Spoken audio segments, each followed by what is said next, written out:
నమస్కారం. వెల్లనస్కి స్వాగతం. ముందుగా ముఖ్యాంశాలు. పురపాలక సంఘం సాధారణ సమావేశం. లక్ష్మయ్య నాయుడు హత్యను ఖండించిన నాగశ్రీను. పురపాలక సంఘం సాధారణ సమావేశం చైర్మన్ డాక్టర్ దస్తగిరి అధ్యక్షతన నిర్వహించారు. సమావేశంలో పాల్గొన్న పలువురు కౌన్సిలర్లు మాట్లాడుతూ పట్నంలోని నష్టపట్ట రోడ్డులో గల పెట్రోల్ బంకు వద్ద నూతనంగా ఏర్పాటు చేసిన డివైడర్ వల్ల మహిళలు, వృద్ధులు, పిల్లలు తీవ్ర ఇబ్బందులు పడుతున్నారని, ఇరువైపులా ఆక్రమణలు తొలగించకుండా డివైడర్ డ్రైనేజీ నిర్మించి ఏమి ప్రయోజనమని అధికారులను ప్రశ్నించారు. పట్నంలోని ప్రధాన రహదారుల వెంట ఉన్న ఆక్రమణలు తొలగించడంలో కొంత జాప్యం జరిగిందన్నారు. ఆక్రమణల తొలగింపులో భాగం అంటూ ఎంపీడీఓ కార్యాలయం వద్ద ఉన్న మహాత్మాగాంధీ విగ్రహాన్ని తొలగించారని, ప్రజల నుంచి తీవ్ర విమర్శలు రావడంతో 4 లక్షల రూపాయల మున్సిపల్ నిధులతో నూతన విగ్రహం ఏర్పాటు చేశారు. శిలాఫలకంపై కౌన్సిలర్ల పేర్లు ఎందుకు వేయలేదని, కౌన్సిలర్లు అంటే గౌరవం లేదా అని అధికారులను ప్రశ్నించారు. మహాత్మా గాంధీ అందరివాడని, ఏ ఒక్క వర్గానికి చెందినవాడు కాదని, గాంధీని గౌరవించుకోవడం మనందరి బాధ్యతని, అందుకని గాంధీ కాంస్య విగ్రహాన్ని మున్సిపల్ నిధులతో ఏర్పాటు చేయాలని కౌన్సిలర్లు ఈ సందర్భంగా కోరారు. కందుకూరు నియోజకవర్గంలో తిరుమల శెట్టి లక్ష్మయ్య నాయుడు హత్యను వినుకొండ జనసేన పార్టీ సమన్వయకర్త కొంజేటి నాగశ్రీను ఖండించారు. ఈ ఘటనకు బాధ్యులైన వారిని వదిలిపెట్టేది లేదని మీడియా సమావేశంలో స్పష్టం చేశారు. గాయపడిన వారికి జనసేన అండగా ఉంటుందని భరోసా ఇచ్చారు. రాజకీయ లబ్ధి కోసం ప్రతి అంశాన్ని జనసేనకు, పవన్ కళ్యాణ్ కి, కులాలకు అంటగట్టే ప్రయత్నాలను ఆయన తీవ్రంగా ఖండించారు. సావు బతుకుల మధ్య హాస్పిటల్లో ఉన్నారు. అది వాళ్ళ మీద కారుతో అటాక్ చేసిన హరిప్రసాద్ గారిని ఎమ్మటే పోలీసులు అరెస్ట్ చేసి పోలీస్ స్టేషన్లో ఉంచడం జరిగింది. లక్ష్మీనాయుడు కుటుంబాన్ని రాష్ట్రంలో ఉన్న కాపు నాయకులందరూ కూడా ఆయన మద్దతుగా వచ్చి ఈ కేసు కోసం ఎంతో కష్టపడ్డారు. వాళ్ళందరూ కూడా నా ధన్యవాదాలు. అలాగే మన రాష్ట్ర ముఖ్యమంత్రి చంద్రబాబు గారు, ఉప ముఖ్యమంత్రి పవన్ కళ్యాణ్ గారు కూడా ఈ కేసు గురించి స్పందించి 3 కమిటీ 3 మంత్రులతో, 2 మంత్రులు, 1 ఎమ్మెల్యేతో ఒక కమిటీ వేయడం జరిగింది. ఈ కమిటీ ఆ కేసు పూర్వపరాలు పరిశీలించి చనిపోయిన లక్ష్మీనాయుడు కుటుంబానికి సహాయం చేయడానికి, మేలు చేయడానికి, వాళ్ళ కుటుంబాన్ని ఆదుకోవడానికి ఈ కమిటీ వేయడం జరిగింది. అలాగే లక్ష్మీనాయుడు కుటుంబాన్ని ఆర్థికంగా ఆదుకున్న బొలిశెట్టి శ్రీనివాసరావు గారు దాదాపు 5 లక్షలు ఇచ్చారు. అలాగే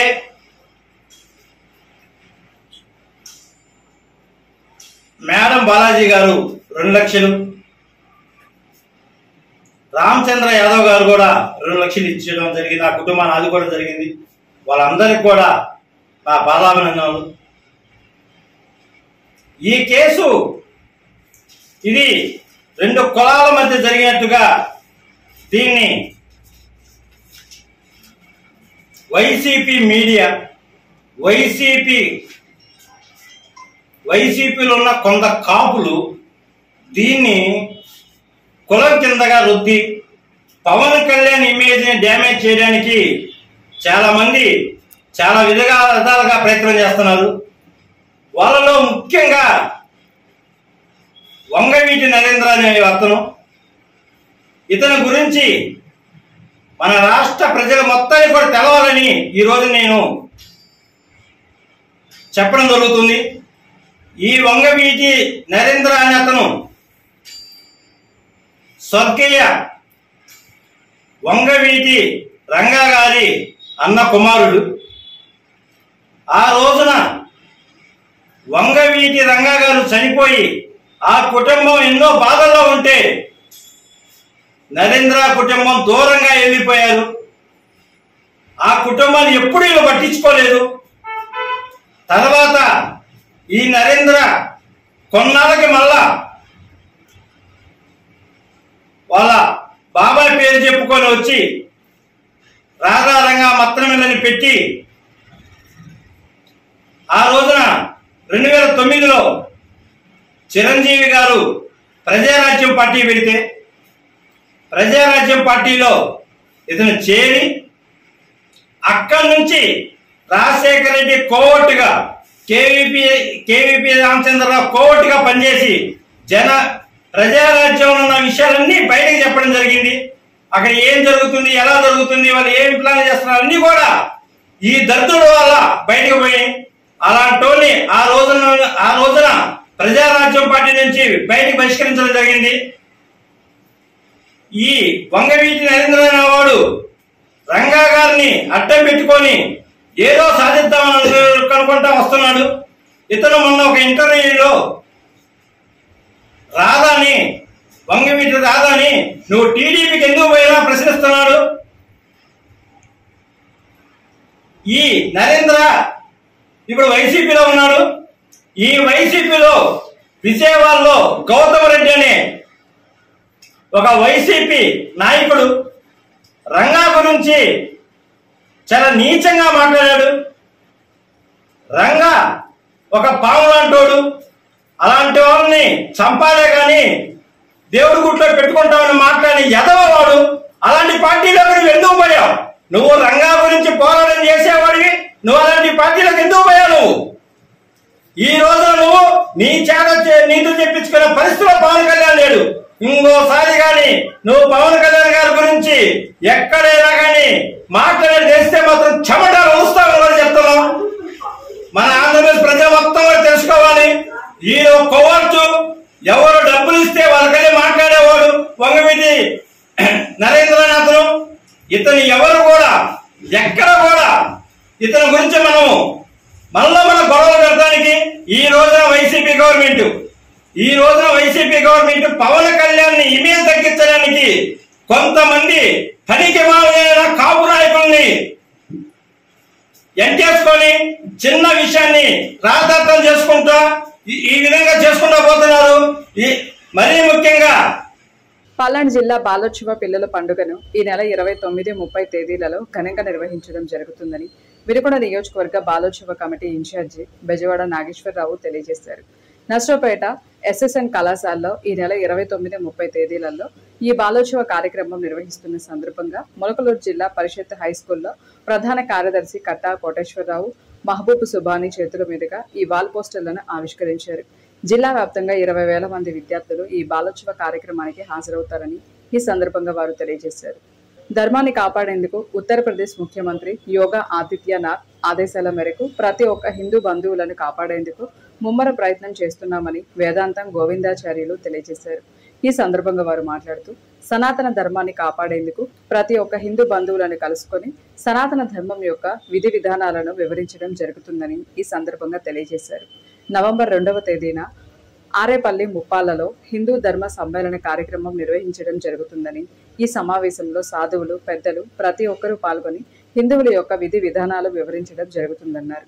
కార్యక్రమానికి వినుకొండ నియోజకవర్గంలోని ప్రతి ఒక్క హిందూ సోదరులు పాల్గొని కార్యక్రమాన్ని జయప్రదం చేయాలని ఈ సందర్భంగా తెలియజేశారు.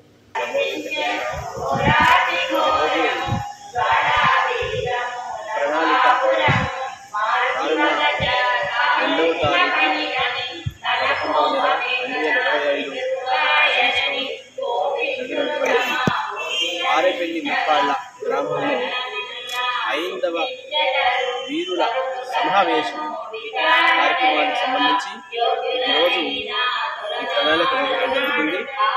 ఈరోజు మా మిత్రులందరూ ఐందవ ధర్మానికి పరిరక్షణ కోసం ఎక్కడైనా ఎక్కడున్నా మా బంధువులు, ఐందవ బంధువులు ఈ కార్యక్రమానికి ఎక్కడున్నా సరే వస్తుంటారు.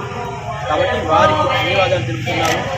రేపు రానున్న రోజుల్లో ఐదవ ధర్మం నశిస్తుంది కాబట్టి ఈ వ్యవస్థకి అడ్డుకట్ట వేయాలని యోగి ఆదిత్యనాథ్ గారు రానున్న రోజుల్లో 2029కి ప్రధానమంత్రి కావాలని కోరుకుంటూ సంకల్పించుకున్నాము. అలాగే ఈ ధర్మాన్ని రక్షిస్తున్నటువంటి ధర్మవీరులకు నెలసరి గౌరవ వేతన ఇవ్వాలని కోరుకుంటూ మఠపీఠాధిపతులకు ప్రతి నెల ధూప దీప నైవేద్యానికి గౌరవ వేతన ఇవ్వాలని, అలాగే మా ధర్మవీరులకు కూడా రైల్వే ఫ్రీ పాస్ ఇవ్వాలని, అలాగే మఠపీఠాధిపతులకు ఎక్కడున్నా కూడా ఎక్కడి నుంచి ఎక్కడికి పోయినా భారతదేశంలో ట్రైన్కి ఫ్రీ పాస్ ఇవ్వాలని సంకల్పించుకున్నాము. అలాగే రానున్న 2వ తారీఖులో మేము బహుజనంతో సంకల్పించుకొని ఈ ప్రోగ్రాం పెట్టుకున్నాము. అలాగే మన ధర్మాన్ని రక్షించుకుంటూ మన పరిస్థితిని మనం గుర్తుంచుకొని ప్రతి ఒక్కరూ 2వ తారీఖుకి అందరూ సమకూడి ఈ ప్రోగ్రాంని జయప్రదం చేయాలని కోరుకుంటూ సెలవు తీసుకుంటున్నాం. హిందూ బంధువులకు మనవి, రేపు వచ్చే నెల 2వ తారీఖు నవంబర్ 2వ తారీఖు ఆరేపల్లి ముప్పాళ్ళ ఈపూరు మండలంలోని ఆరేపల్లి ముప్పాళ్ళలో హిందూ ధర్మ సమ్మేళనం, సాధు సంతులు, పీఠాధిపతులు, పెద్దలు అనేక మంది అక్కడ సమావేశం జరుగుతుంది.